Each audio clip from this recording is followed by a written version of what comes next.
You're listening to Enjoy It While It Lasts. I'm your host, Herman Faust. Today's episode, I will be looking at the NFL Wildcard Weekend to start my coverage of the NFL playoffs. I'm going to tell you the stories of the games and put a period on the season for the teams that got eliminated and look forward to the games coming up next week as well. Pretty much every game this weekend was at least good. There was not a single blowout. There was not a single game that felt that it was boring, for me at least, throughout the game. I'm going to go ahead and talk about them in order that they happened. So I'm going to start with the Rams, who came in at 12-5, going to Carolina to play against the 8-9 Panthers. Real quick, I've never liked that. I understand. I like the idea that winning a division, it's in football, so you're not going to be able to play everybody. So divisions matter a lot more in as far as figuring out the regular season and figuring out who's going to make the playoffs than, say, basketball or hockey or baseball. I like having divisions in football. I like division winners making the playoffs. I don't like division winners automatically getting a home game. I don't like an 8-win team getting a home game against a 12-win team. But it's not a hill that I'm going to make this big battle or die on. I just don't like it.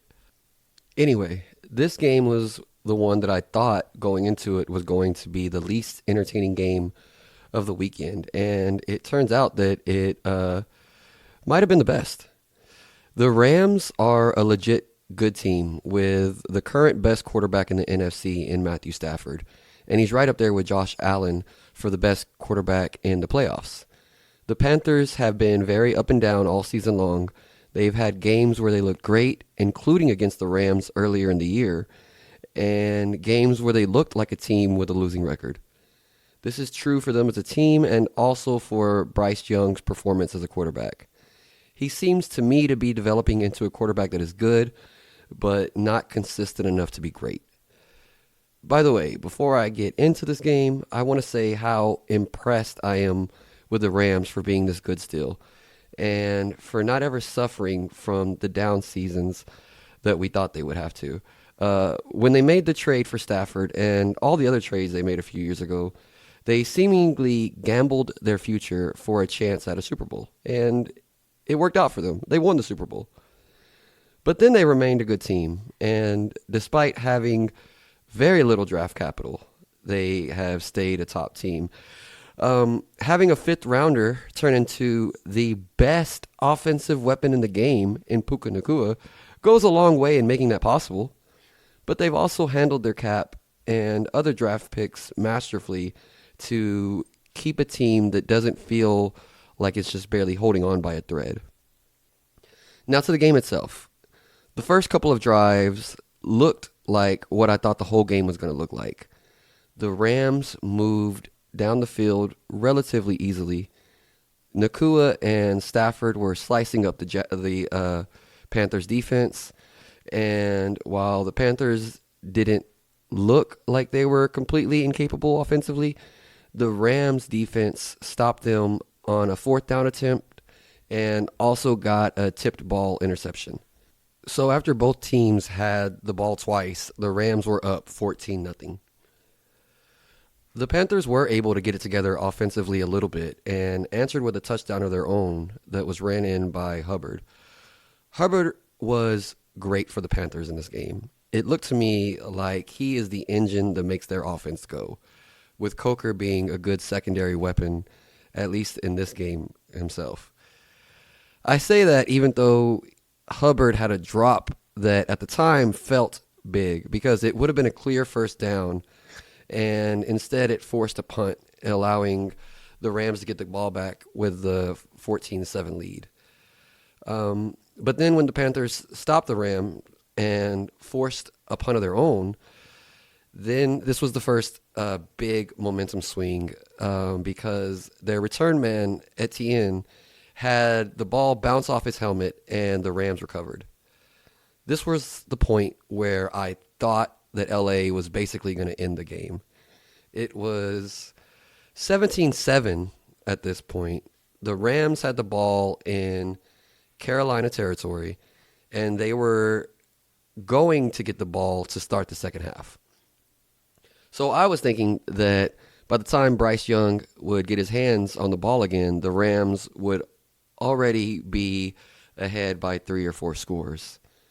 But instead, they were unsuccessful on a 4th and 3 from the 19-yard line. I, for one, agree with going for it. If it's 4th and 3 or under, and if you're inside the 20, I'm one that I say that's time to go for it, unless the score dictates you kicking the field goal. And seeing as they were at the point of trying to completely put their foot on their throats, a field goal would not have done that. They were going for the touchdown to try to end the game. However, it didn't work out for them. So instead, there was a huge pass interference call against the Rams once they failed that 4th down, and also a big completion to Jalen Coker that set the Panthers up for a 16-yard touchdown run by Bryce Young. When the Rams did get the ball in the second half, they ended up going 3 and out, and the Panthers responded with a very time-consuming drive that ended in a field goal to tie it. Those few drives after the muff punt and to the start of the second half was a huge missed opportunity for the Rams to put the game away early.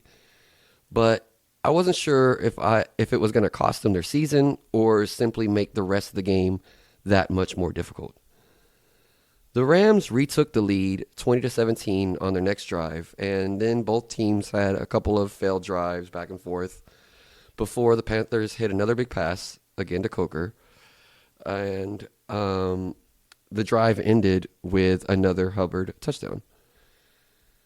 Stafford took the Rams down the field to score and retake the lead with a touchdown pass, but this drive was not an easy drive by any means. There was a 3rd and 1 converted. They had to have a 4th and 1 converted, and there was a near interception that Puka Nacua ended up turning into a defender to break up the pass.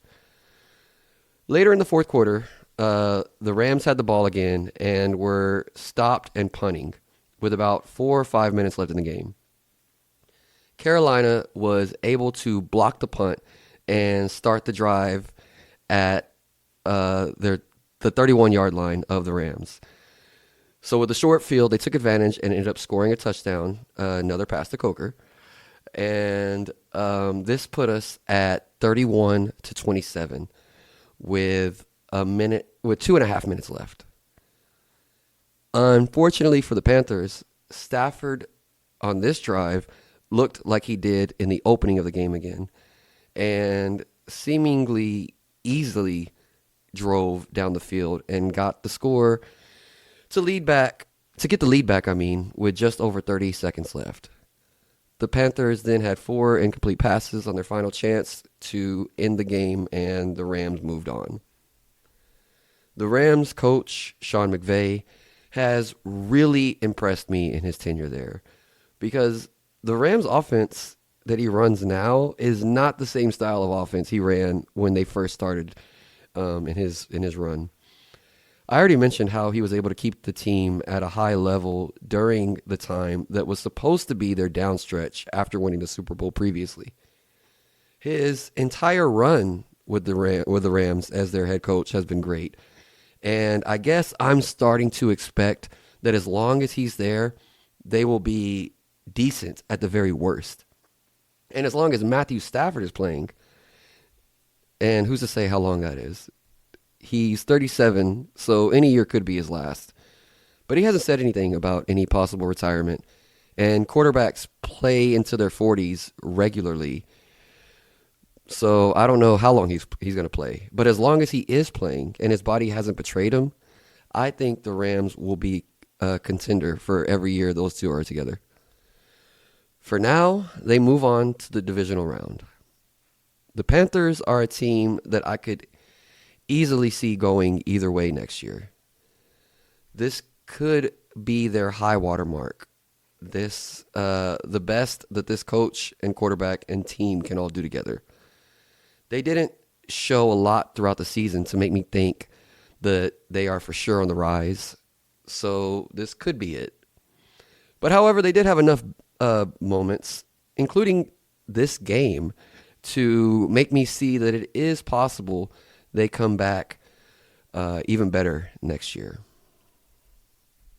All right, on to the Green Bay Packers at the Chicago Bears. Going into this season, I would have guessed that these teams' records were flipped, and then I would have thought that Green Bay underperformed. But when defensive end Micah Parsons, whom the Packers fleeced the Dallas Cowboys for in a trade right before the season started, when he got injured late in the season, they lost 4 straight games. Caleb Williams of the Bears is another young quarterback that's grown, and adding Ben Johnson as his head coach is probably a huge reason why. This game had some extra hype to it because it's one of those traditional NFL rivalries. And also, Chicago is one of the few outdoor stadiums that is left in the game. The Bears got the opening kickoff, and they held the ball for over half of the first quarter, but had to settle for kicking a field goal. Then the Packers had a near perfect rest of the first half. The Green Bay Packers scored touchdowns on their first 3 possessions, and all of them coming from Jordan Love passes, and the Bears couldn't do anything else when they had the ball. Caleb Williams threw a pick. They failed on a couple of 4th down conversion attempts. The only thing that went wrong for the Packers was missing a field goal to end the first half. But even that was a long field goal, so it's not like something went tragically wrong. Then the Bears' defense made things a lot more difficult for the Packers for the rest of the game in the second half. They started the second half with 3 or 4 punts, forcing the Packers to have 3 or 4 punts. And meanwhile, the Bears added a couple of field goal drives to chip away. Then the Bears exploded in the fourth quarter with a field goal before ending the game with 3 touchdown drives. The Bears finished out the comeback, and this is something that they've done all season, leading the league in comeback wins. This was a great game and a tale of 2 halves, but I do think this game also has the most fun stuff to talk about after it was over. Ben Johnson apparently likes to talk a lot of shit. He ran over to Matt LaFleur, and it was almost a quick hand slap and sprint away more than a handshake. It caught my attention as odd live, and then seeing replays and photos, it cracked me up the way he was so petty in his in and out. I read about it a little bit, and apparently when the Bears have beaten the Packers in the regular season, he gave LaFleur a hard slap on the back. Hard enough to where this time there was a dude assigned to watch and protect his back. Ben Johnson also has had beef with the Lions coach Dan Campbell this year. So this seems to just be his style. In the locker room post game, he was yelling, "Fuck the Packers, fuck the Packers." He's just wild, and he's not here to be your friend. I also like how riled up Caleb Williams gets people. He carries himself a certain type of way. People talk shit and don't like how zesty he can be at times when he talks or when he poses for photos. Or they don't like the way he dresses or the fact that he paints his nails. Basically, people are saying without saying that they think he's too feminine and not tough enough because of his overall aesthetic and the things that have nothing to do with his actual toughness or his skill or leadership. Lil Wayne even tweeted out something about how they got beat by bro with purple nails. And Caleb Williams responded by posting his end of game interview quote about how they just keep fighting and then they look up at the end of the game and they see who wins. Followed by a highlight reel of him from this game with a Lil Wayne song as the background. I love it. The Bears quarterback and coach both have matching pettiness bones. They're both relatively younger and seemingly rising together and picking the team up with them. They've had a lot of close games, close score wins this year, one score wins, I should say. And I mentioned the comebacks already. Those tend to even out over time a little bit and can be considered somewhat luck related by many NFL analysts. But because of their overall trajectory, even if their luck does even out and come down a little bit next year, they still might be a better team with at least the same type of record overall. As for the Packers, I don't know what to make of them, honestly. I think Jordan Love is a decent to good quarterback, but I think he's the type that it's going to take a lot to have around him to win. And I don't think he's going to be the carry your team on a deep run type quarterback. Their defense is solid, especially when they did have Micah. And he generally is not injury prone, so you can probably expect him to be back in full force next year. But in every year he had with Dallas, he did always fade towards the end of the season and in the playoffs. So his history says that he might have been due for some bad games anyway. Of course, there's no way to really know what would have happened. I think I've seen enough evidence, though, of Matt LaFleur.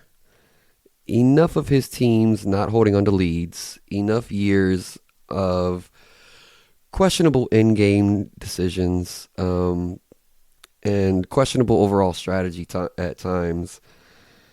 I think he's really a really good offensive mind, and he's probably a good coordinator, but in my opinion, I don't think he's a very good head coach. I think maybe Aaron Rodgers wasn't just being an egotistical jerk whenever he complained about him in the past.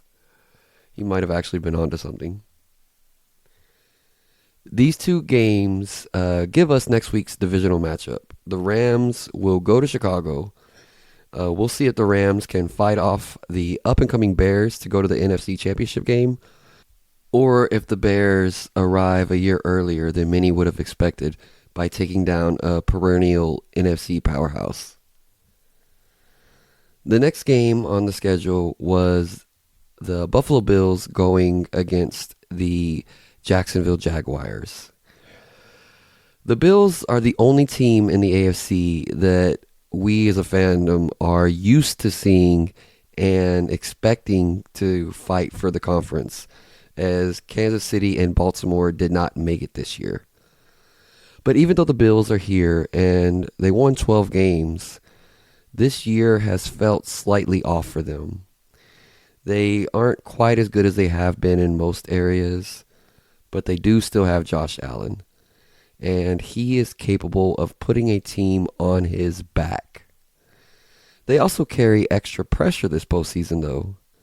Their coach, McDermott, is questioned because he's had a quarterback the caliber of Josh Allen, and he's had some great teams around him, but he hasn't been able to get those teams over the hump. Allen himself is also questioned as to whether he really is in the top tier of quarterbacks. Spoiler alert, he absolutely is in the top tier quarterbacks. These criticisms are off base, if you ask me, but they're still loud, and the critics will definitely be loud if he doesn't at least make the Super Bowl in a year when his rivals for the best quarterback in the league aren't even in the playoffs. The Bills team overall has declined slightly in quality, so each player has to also feel the pressure of their window possibly closing. A quick exit would have big implications for Buffalo. To be honest, coming into this game, I didn't know much about the Jags. I was surprised that their record was this good. I feel like Trevor Lawrence is the real deal. I know this is their coach's first year as a head coach, but that's really all I got on them coming into this game. So I didn't know what to expect. They definitely showed what they were made of, and this was a great back and forth game. Each team started the game by punting on their opening possession, and then there was a great interception by Shaq Thompson. He jumped under a route and picked off Trevor Lawrence and set up the Bills for a field goal to open the scoring. Then the Jags come storming down the field. A couple of short passes and then some great runs, 20, 14, and 13-yarders back-to-back plays. Sets up a TD pass from Lawrence. And immediately after, the Bills fumble the kickoff. This sets the Jags up at the 36, and they work it down into the red zone and get to a 4th and 2 at the 9-yard line. They decide to go for it. Like I said in the Rams game, this is the type of situation that I think was going for it was the right thing to do, but it did not work out. So the Bills dodged the bullet, and the Jags were not able to put back-to-back touchdowns on the board before the Bills' offense was able to see the field again. Instead, Buffalo responded by having a 92-yard 10-play drive, mostly on the strength of Josh Allen passes, but Cook had a few good runs for them as well, and the Bills take the lead back. The half ends with the teams trading punts and the Jags missing a 54-yard field goal that would have tied it up. When the second half started, they traded field goals, and the third quarter ended with a score of Bills 13, Jags 10. And then both teams scored more in the fourth quarter than they did in the previous 3. There were 4 straight touchdown drives, both offenses clicking, both quarterbacks playing great. This was probably the single most entertaining quarter of football this weekend.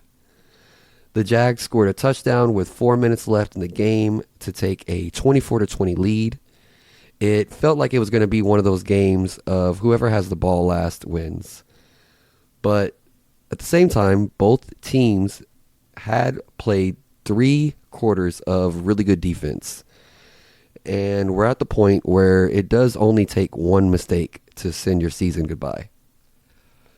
Buffalo got the ball down to the Jacksonville 11, and they had a 4th and 1. They have to go for it. Even if they weren't the type of team that would go for it automatically anyway, which they are, they needed a touchdown. A field goal would do them no good. They line up for a quarterback sneak, and Josh Allen converts on these situations as well as just about anyone, even with the Eagles' Jalen Hurts and the tush push. Not only did they pick it up, though, but he stays on his feet, and he pushes the pile, and then is pushed by a teammate, and eventually picked up by a teammate and almost carried forward. It was ruled a touchdown on the field, but replay showed that he was a yard short. But even without it being a touchdown, this play was one of those that gets remembered. I know I'll remember seeing the Bills push the Jags back for over 10 yards in a straight contest of strength. They easily got the score on the next play and took the lead back with just over a minute left to play. Then, when the Jags are trying to start their drive, on his first drop back, Trevor Lawrence tries to hit Myers over the middle of the field, but he is well defended and the ball goes off his hands. The defender might have gotten his hand in there to deflect the pass as well. And the ball pops up and is intercepted. Game over. The Jaguars' season is over, but their fans can't be too disappointed, I don't think. Trevor Lawrence continues to show that he is the real deal, and he's getting closer to entering his prime. Their new coach brought the team several strides forward, and they are set up to be at the start of a good run. The Bills move on to face the number one seeded Denver Broncos, who have a killer defense, and that will definitely make Allen pull some tricks out of his bag if they are going to survive for another week. But for now, at least, they didn't get ousted in the first round, so all that pressure can, for the moment, be relieved. Although their fans' expectations probably are going to need them to pull an upset next week to not be upset. The next game on the ledger was the San Francisco 49ers going to play the Philadelphia Eagles. This is another one of those games where the home team had a worse record than the road team. The Eagles won the NFC East at 11-6, but the 49ers had won 12 games this year. This was also the game that I was most excited to see coming in. Defending champion Philadelphia Eagles, who at times looked just as dominant as they did all last year, and at other times just looked weirdly lost. Hosting the San Francisco 49ers, consistently hard-hitting, one of the toughest teams to play year in, year out. Extremely physical on both sides of the ball and incredibly smart schemes. You got one head coach that seems like a quiet genius and another one that comes off as a lovable doofus. I think Nick Sirianni is actually a better coach than Philly gives him credit for. But his press conferences don't do him any favors. I'm surprised that in Philly they don't like him more, though, simply for his don't give a fuck demeanor. It might be because there's always something weird with the team. They make it to the Super Bowl one year, then look dominant for most of the following year before completely falling off and missing the playoffs. Last year, they dominate most of the year and win the Super Bowl, but even then, there are these times of discontent within the team, and there's always reports of different things going on, of people not being on the same page. This year, they always look like they're playing with their food, basically. Their offense is not as explosive as it was.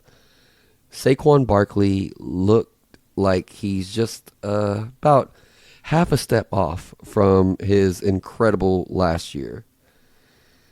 They had several games that ended with Hurts having very few passing yards, and he's even had to respond to reports that teammates question whether he is aggressive enough in his throws or good enough of a quarterback. The 49ers are good pretty much every year, as I mentioned. Kyle Shanahan has proven that he can win with just about anyone at quarterback. In my opinion, he has not failed to win a Super Bowl. He's elevated a team whose talent wasn't as good as the best teams in the league and took them to the Super Bowl twice when they shouldn't have made it that far. A stat that I love about the 49ers is that teams almost always lose the week after playing against them because San Francisco beats you up when you play them. Consequently, though, they are also one of the most injury-plagued teams every year. Anyway, to this weekend's game. It started off with both teams scoring a touchdown on their opening drives, but the Eagles missed their extra point. This was a typical back-and-forth, hard-hitting, close, fun playoff game for the first half. The Eagles had a long scoring drive early in the second quarter to take the lead.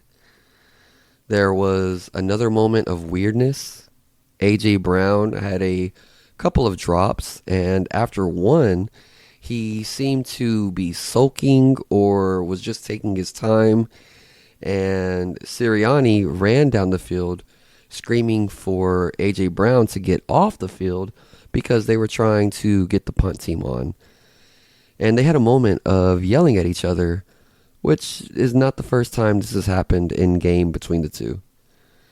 They all say it's normal heat of the moment stuff and that they have a great relationship, but Brown's body language seems to me to be a guy that doesn't like the team he's on, or at least doesn't like his coach. Another big moment in the second quarter was when 49er tight end George Kittle tore his Achilles. They were already missing two of their best defensive players coming into this game, Fred Warner and Nick Bosa both being out. And this took away one of their better offensive weapons, their better blockers, and just overall emotional team leader. Turns out Kittle is probably going to miss most, if not all, of next season as well, because this injury usually takes a year to recover from. The third quarter didn't have a lot of offense. The Eagles did add a field goal, but that's about it. No other drives even threatened. For the most part, though, this seemed, to my eyes, to be great defense, not bad offense. On the first play of the fourth quarter, the 49ers pulled off a great trick play. After the snap, Purdy quickly hands the ball off to a man in motion running to the left, who then, after a couple of steps, tosses the ball back to the wide receiver Jennings. It looks like it's going to be a return sweep, a reverse. But as he runs to the sideline, he pulls up and throws a pass to a wide open Christian McCaffrey for the touchdown and the 17-16 lead. Later in the fourth, after a Brock Purdy thrown interception, were the defining drives of the game. The Eagles took the ball from their own 38 and made their way down to the San Francisco 21-yard line. Then the San Fran defense stepped up and stuffed Barkley on a run for a no gain, forced an incomplete pass by Hurts, and then only gave up 6 on a 3rd and 10. With 8 minutes left in the game and faced with a 4th and 4 at the 15, Nick Sirianni opted to kick the field goal and take the lead instead of going for it. This is one of those times where I would be very torn on what to do. I can't fault his choice, but to me, it's a close enough decision that I don't think I would have faulted him if he went for it either. I do think he made the right call with the way the game had been going. Full of struggle, defensive battle late in the game. It's 4th and 4, not 4th and 1. I think taking the points was the right call. Unfortunately for the Eagles, San Francisco had their best drive of the night after that. Purdy led them right down the field in 10 plays, helped by a defensive holding penalty on a would-be sack, and scored a touchdown with less than 3 minutes left in the game. Philadelphia quickly found themselves in a 4th and 5 at their own 40 after a horrible drop by A.J. Brown in the middle of the field. He was open on the 3rd down play. He had the 1st down and would have been into 49er territory. The ball hit him in stride in his hands, but he dropped it. They were able to convert, though, and overcome that with a 15-yard pass to Dallas Goedert, who was by far Hurts' most reliable target in this game. That got them rolling a little bit, and they made it to the San Francisco 20-yard line. Then a huge sack. Situationally huge, not a huge yardage loss, but a situationally huge sack. Put the Eagles behind the chains, and a couple of incomplete passes brought up fourth down. And that missed extra point from the start of the game comes back to haunt them because they can't kick a field goal. They're down by 4. So they must go for it. And they don't get it. And San Francisco survives this one. They will go on to face the number 1 seed in the NFC, the Seattle Seahawks, who looks very similar to Denver in the AFC in that they both have monster defenses that they lean on heavily. The two split their regular season matchups. San Francisco is tough, but after another huge injury, I don't know how much of a chance I give them next week.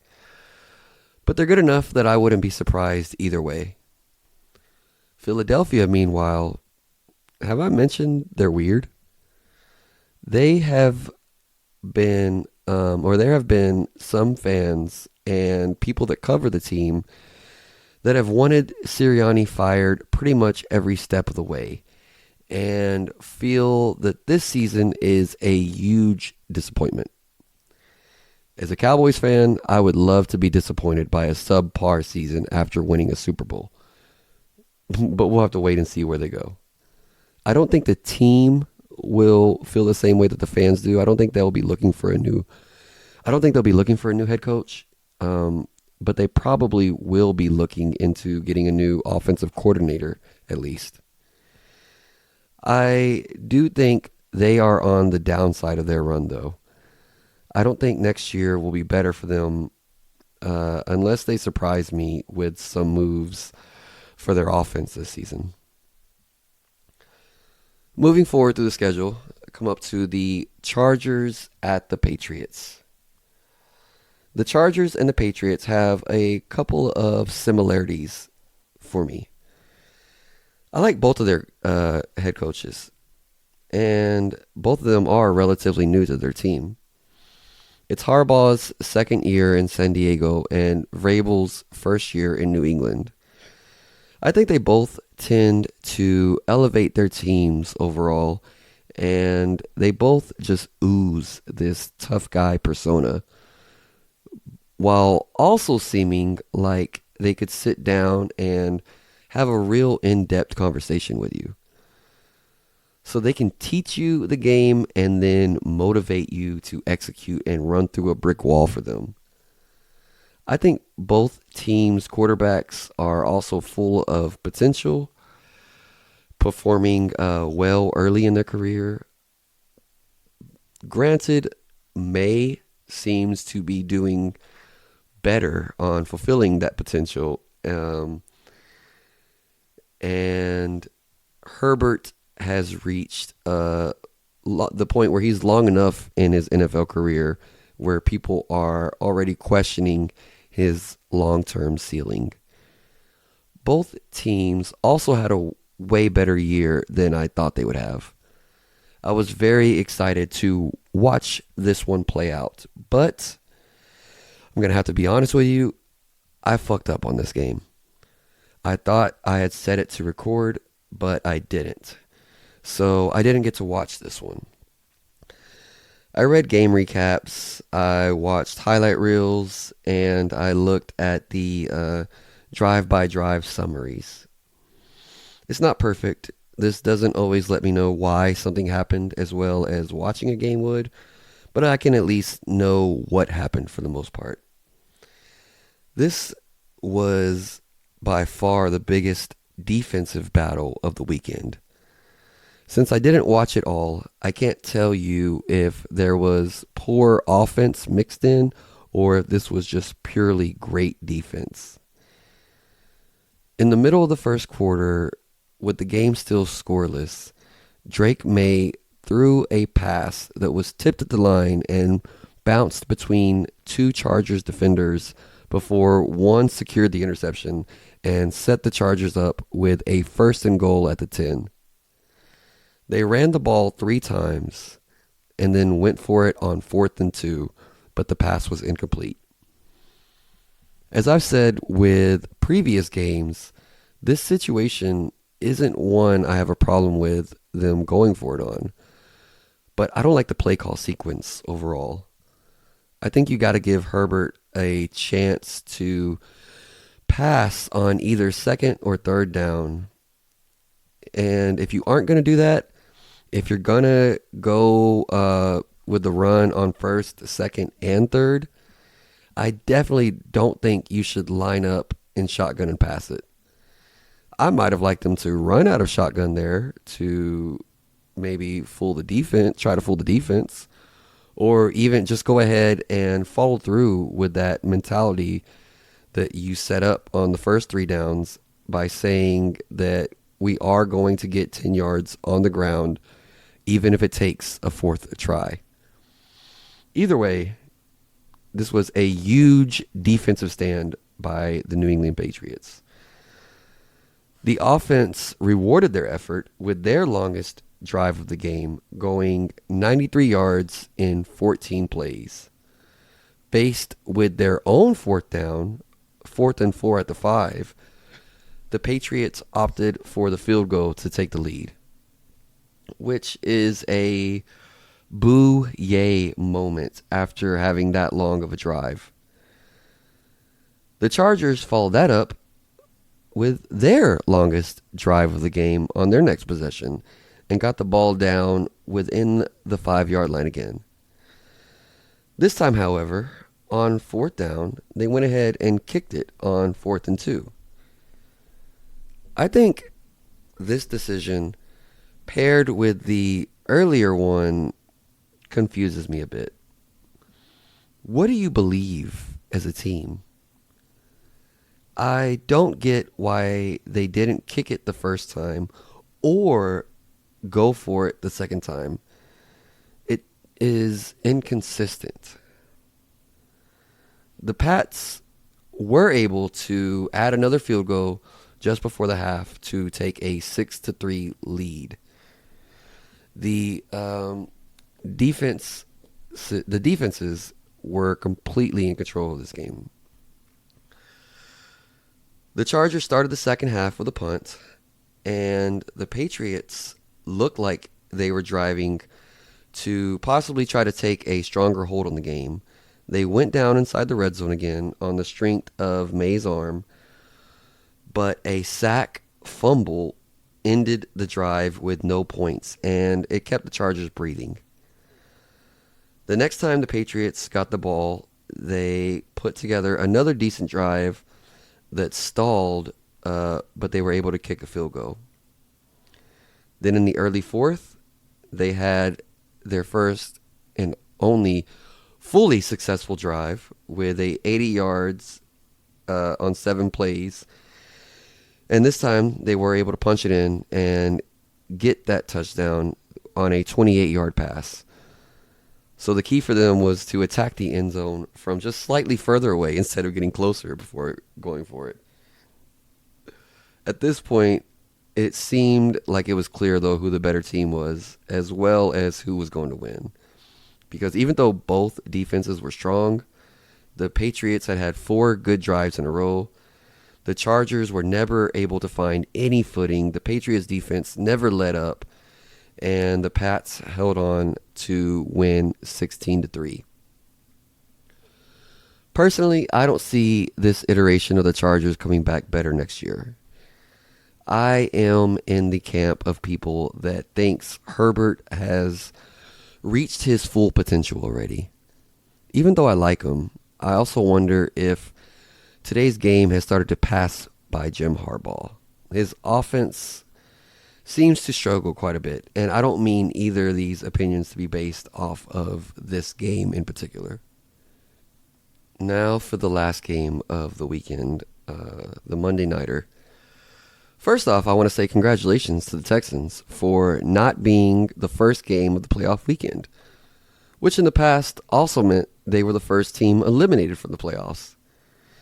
It felt like it was almost a decade of the Texans squeaking in and then getting that Saturday early game and then getting bounced somewhat handily. Seriously, though, the team has made real strides, mostly their quarterback, CJ Stroud. He always had moments of looking good, but this year he took a step forward in consistency. The Steelers are always going to be, at worst, decent with Mike Tomlin. Since Ben Roethlisberger retired, they haven't been able to find another quarterback. So that's also pretty much meant that at best they're going to be decent too. A tough defensive first team that plays close games and makes few enough mistakes to win a good amount of them. That's pretty much what a Mike Tomlin team guarantees you. This season, they tried to solve that quarterback problem by bringing in the 75-year-old Aaron Rodgers. They tried to get the magic that the Bucs got with Brady a few years ago, but it hasn't quite worked out.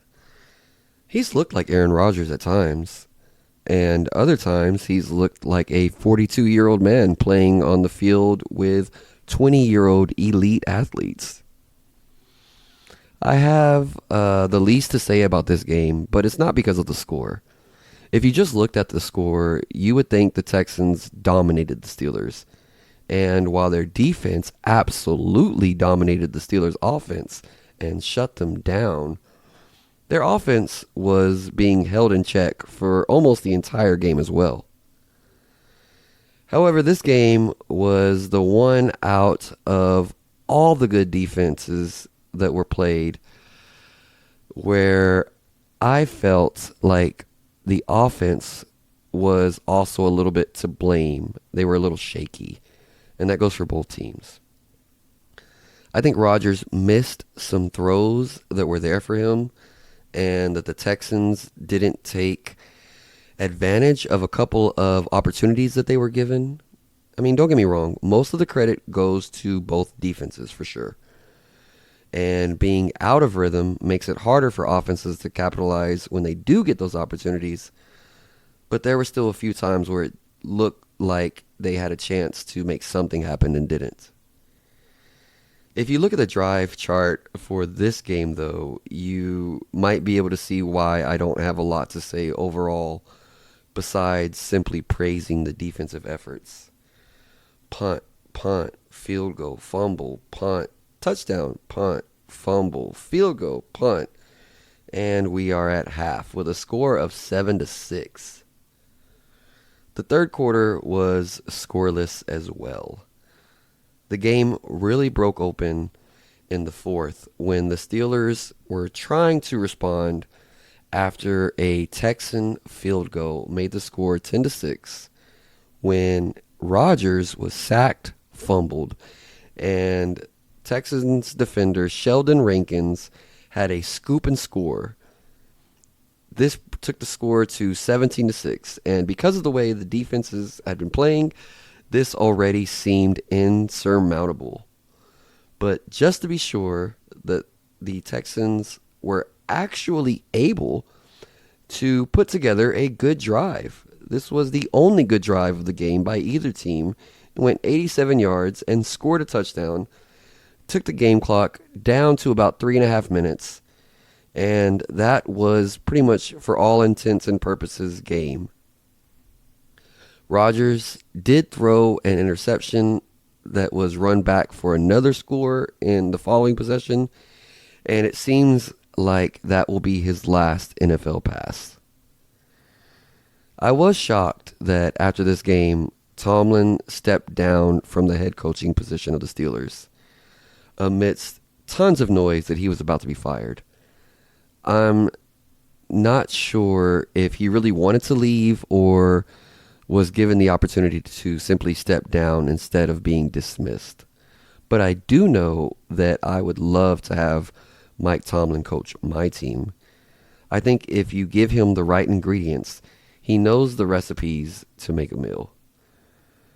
The two defenses that showed the strongest this week will face off against each other in the divisional round when the Texans go to New England to face the Patriots. And I will be back next week to talk about these divisional round games and see where the story goes of this year's NFL playoffs. Remember, you only got one life to live. You might as well enjoy it while it lasts.